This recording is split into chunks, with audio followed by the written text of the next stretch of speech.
ہر سال جب بھی محرم الحرام کا مہینہ آتا ہے تو اللہ پاک کے کچھ خاص بندوں کی محبت ہمارے دلوں میں جوش مارنے لگتی ہے.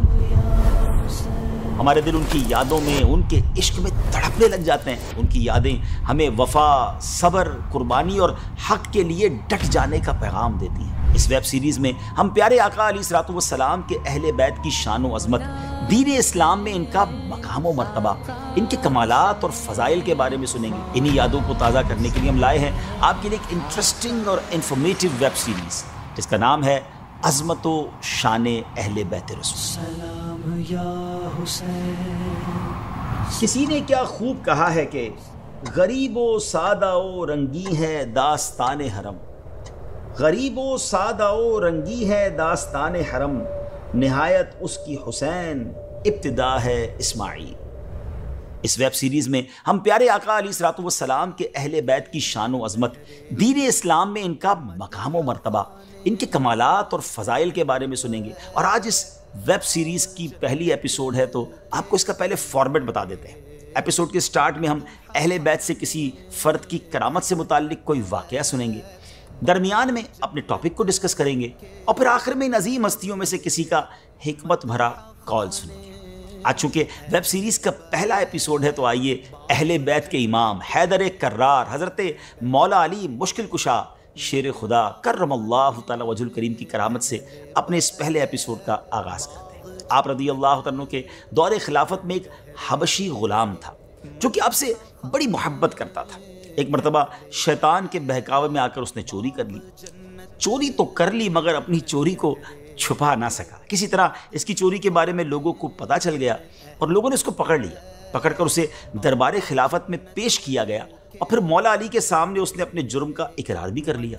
جب اس کا جرم ثابت ہو گیا تو آپ رضی اللہ تعالیٰ عنہ نے اکارڈنگ ٹو اسلامک لا، شریعت کا حکم نافذ کرتے ہوئے اس کا ہاتھ کاٹنے کا حکم دیا. جب اس کا ہاتھ کٹ گیا، یہ معاملہ کمپلیٹ ہو گیا، وہ اپنے گھر کی طرف روانہ ہوا تو راستے میں اس کی ملاقات صحابی رسول حضرت سلمان فارسی رضی اللہ تعالیٰ عنہ اور ابن القوا رحمۃ اللہ تعالیٰ علیہ سے ہوئی. ابن القوا نے اس سے پوچھا کہ تمہارا ہاتھ کس نے کاٹا؟ تو اس غلام نے جواب دیا امیر المومنین مولا علی شیر خدا رضی اللہ تعالیٰ عنہ نے. بڑا ریسپیکٹفلی آپ کا نام لیا. اس پر ابن القوا رحمۃ اللہ تعالیٰ علیہ کو بہت حیرت ہوئی کہ امیر المومنین نے اس کا ہاتھ کٹوا دیا ہے اور یہ پھر بھی آپ کا نام اتنی عزت سے لے رہا ہے. چنانچہ آپ نے اس غلام سے پوچھا انہوں نے تمہارا ہاتھ کاٹ ڈالا پھر بھی تم اتنی عزت و احترام سے ان کا نام لے رہے ہو؟ اس پر غلام نے جواب دیا کہ میں ان کی تعریف کیوں نہ کروں، انہوں نے حق بات پر میرا ہاتھ کاٹا اور مجھے جہنم کے عذاب سے بچا لیا ہے. حضرت سلمان فارسی رضی اللہ تعالیٰ عنہ نے دونوں کی گفتگو سنی اور پھر مولا علی سے اس کا تذکرہ کیا.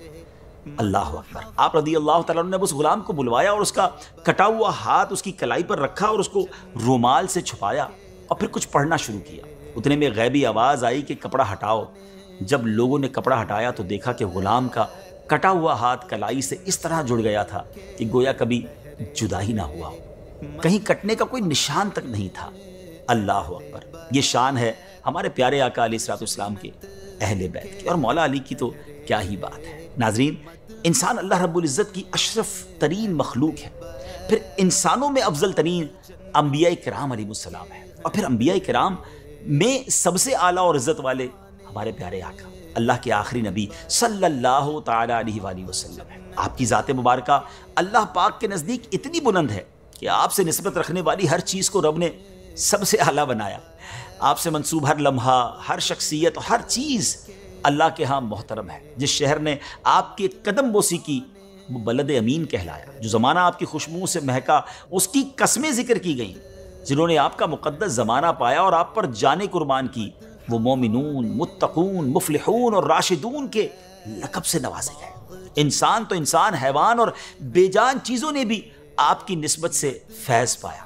الغرض جس کو آپ علیہ الصلوۃ والسلام سے ادنا سی بھی نسبت ہو گئی اس کا مقام اللہ کی بارگاہ میں بلند ہو گیا. جب ہمارے پیارے آقا علیہ الصلوۃ والسلام سے ادنا سی نسبت والا بھی اللہ کے ہاں مرتبہ پا لیتا ہے تو اندازہ لگائیے نا کہ ان لوگوں کی شان و عظمت کا جن سے آپ علیہ الصلوۃ والسلام کا خونی رشتہ ہے، جن کی رگوں میں آپ علیہ السلام کا مبارک خون دوڑتا ہے. پیارے آقا کا خاندان، پیارے آقا کی اولاد، کیا شان اور کیا مقام ہوگا ان کا اللہ پاک کی بارگاہ. سبحان اللہ. اس بات پر تمام اہل اسلام کا اتفاق ہے کہ جس طرح آپ علیہ الصلوۃ والسلام اپنی ذات کے اعتبار سے افضل ہیں، اسی طرح آپ کا خاندان بھی تمام خاندانوں سے افضل و اعلیٰ ہے، آپ کا گھرانہ تمام گھرانوں سے افضل و اعلیٰ ہے۔ اور ناظرین، ایسا ہو بھی کیوں نہ کہ یہ اللہ کے حبیب علیہ الصلوۃ والسلام کا خاندان ہے، اہل بیت نبوت ہیں۔ سبحان اللہ، اہل بیت نبوت یہ نام ہے ایک عظیم نسبت کا، ایک مقدس نسب کا، جو دنیا کے تمام نسبوں سے اس لیے افضل و برتر ہے کہ اس کا مرکز و محور وہ عظیم ہستی ہے جو اللہ رب العزت کی مخلوق میں اپنا ثانی نہیں رکھتی۔ ناظرین، پیارے آقا علیہ الصلوۃ والسلام کے مبارک خاندان کے لیے ورڈ یوز کیا جاتا ہے اہل بیت نبوت۔ اہل بیت یہ عربی کے الفاظ ہیں نا، بیت کہتے ہیں گھر کو، اہل والے یعنی گھر والے، اس کا مطلب یہ بنا کہ گھر والے۔ جب اہل بیت رسول کا لفظ بولا جاتا ہے تو اس سے مراد نبی پاک علیہ الصلوۃ والسلام کی ازواج مطہرات، یعنی آپ کی پاک بیویاں امہات المومنین، حضرت خاتون جنت بی بی فاطمہ الزہرا رضی اللہ تعالیٰ عنہ، مولا علی شیر خدا کرم اللہ تعالیٰ وجہ الکریم، اور حسنین کریمین یعنی امام حسن اور امام حسین رضی اللہ تعالیٰ عنہم، یہ سب داخل ہوتے ہیں۔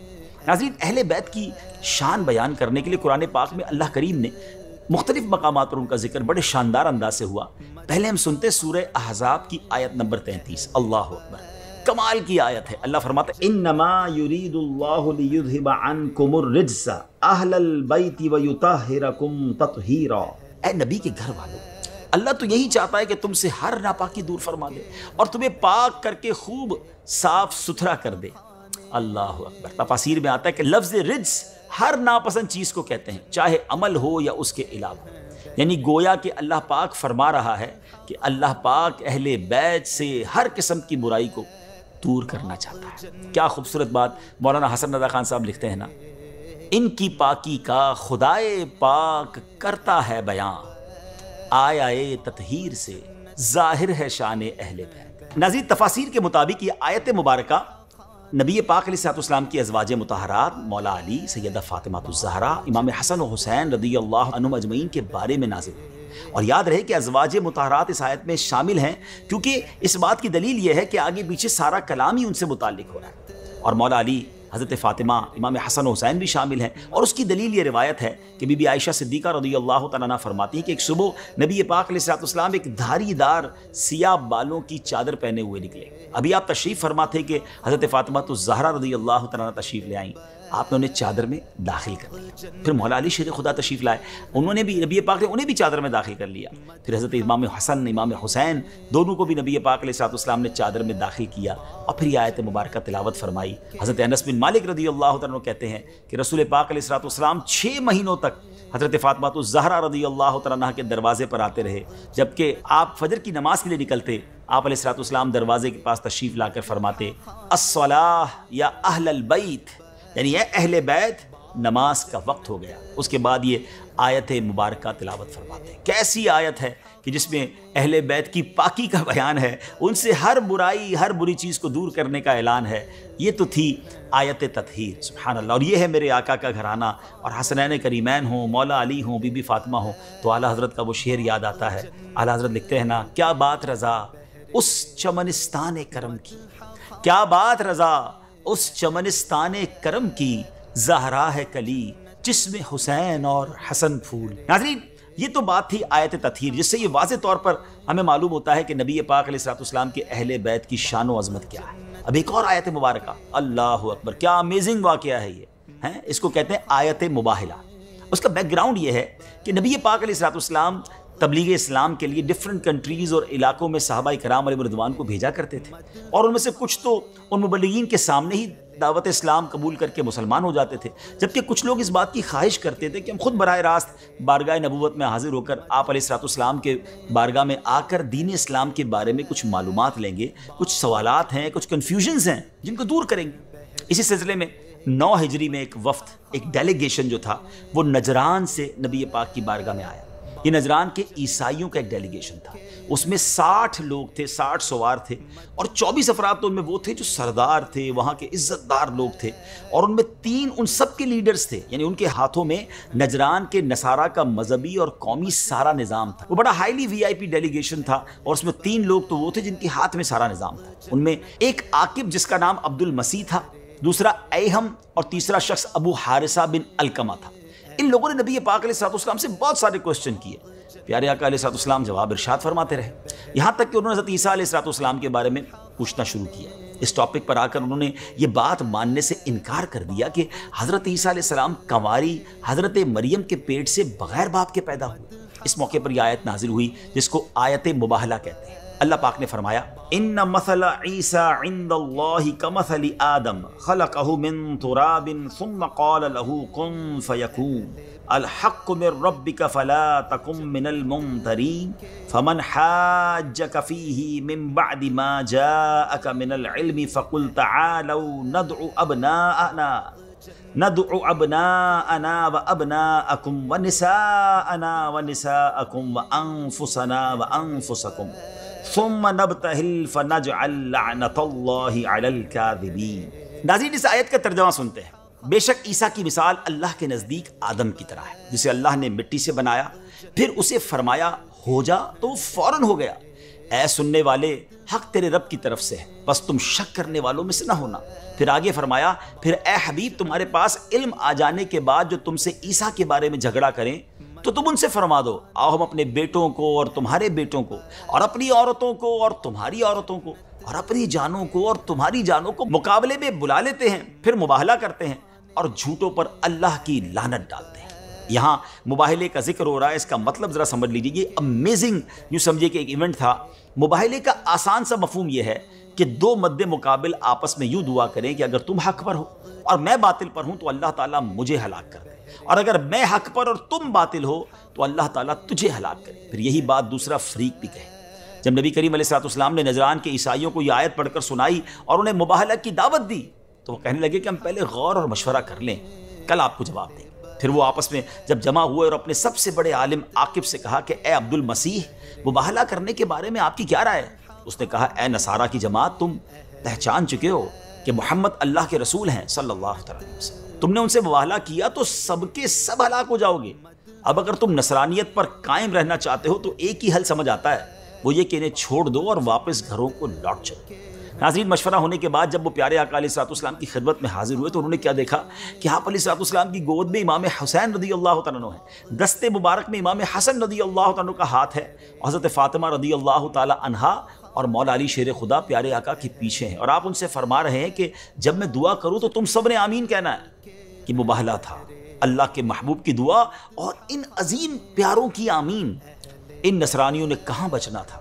نجران کے سب سے بڑے عیسائی پادری نے جب ان حضرات کو دیکھا، ان نورانی چہروں کو دیکھا، وہ کہتا ہے جماعت نصارہ، میں ایسے چہرے دیکھ رہا ہوں کہ اگر یہ لوگ اللہ سے پہاڑ کو ہٹا دینے کی دعا کریں تو اللہ تعالیٰ پہاڑ کو اپنی جگہ سے ہٹا دے۔ ان سے مباہلہ نہ کرنا ورنہ ہلاک ہو جاؤ گے اور قیامت تک روئے زمین پر کوئی عیسائی باقی نہ رہے گا۔ یہ سن کر ان نصرانیوں نے نبی کریم علیہ الصلوۃ والسلام کی خدمت میں عرض کی کہ ہم مباہلہ نہیں کرنا چاہتے، اور پھر آخرکار انہوں نے جزیہ دینا منظور کیا اور وہاں سے روانہ ہو گئے۔ ناظرین، اللہ پاک کی بارگاہ میں دعائے مصطفیٰ اور آمین اہل بیت کا اندازہ تو لگائیں کہ ہمارے پیارے آقا صلی اللہ تعالیٰ علیہ وآلہ وسلم نے فرمایا، مجھے قسم ہے اس ذات کی جس کے قبضہ قدرت میں میری جان ہے، اہل نجران کے سروں پر عذاب آ ہی گیا تھا۔